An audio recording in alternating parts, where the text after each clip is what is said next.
বর্তমান যে নির্বাচনী ব্যবস্থা রয়েছে সেই নির্বাচনী ব্যবস্থায় আচরণবিধি এবং নির্বাচনী ব্যয়ের যে নীতিমালা রয়েছে সেই বিষয়ে পরিবর্তনের কথা আমরা জানিয়েছি। কমিশন এই বিষয়ে তারা সম্মত হয়েছেন যে আচরণবিধিতে তারা পরিবর্তন করবেন এবং নির্বাচনী যে ব্যয় রয়েছে সেই বিধিমালাতেও তারা পরিবর্তন করবেন। এই বিধিমালার ক্ষেত্রে তারা দ্রুত উদ্যোগ নেবেন এবং আমরা তাদেরকে এটা আশ্বস্ত করেছি যে নতুন বাংলাদেশে পুরাতন যে সিস্টেমের যে আচরণবিধি রয়েছে, মানুষের উপর মার ধর এবং মানুষকে বিভিন্ন বাধাগ্রস্ত সৃষ্টির মাধ্যমে ভোট লুপাট এবং নির্বাচনের পূর্বেই বিভিন্ন টাকা অস্ত্রের জনজানানি পাওয়ার মাসলের শক্তি যে প্রদর্শন বাংলাদেশে চলে আসছে, দক্ষিণ এশিয়াতে বাংলাদেশেও ওই জায়গা থেকে র্যাঙ্কিং এর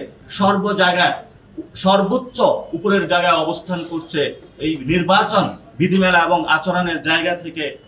মানুষকে কষ্ট দেওয়ার উপরে, সে জায়গা থেকে আমরা তাদেরকে বলেছিলাম যে ভবিষ্যৎ বাংলাদেশে আমরা এই ধরনের পুরাতন সিস্টেমের আচরণবিধি, পুরাতন সিস্টেমের যে নির্বাচনী ব্যয়ের যে সিস্টেমটা রয়েছে, যে প্রত্যেক ব্যক্তি প্রার্থী যারা রয়েছেন, দল যারা রয়েছেন আনলিমিটেড ভাবে ব্যয় করে থাকে এবং বাংলাদেশে যে ভোটারদেরকে ক্রয়ের মাধ্যমে যে মানুষের ভোটাধিকার যে কেড়ে নেওয়ার যে সিস্টেম সেদিকে বের হয়ে আসার জন্য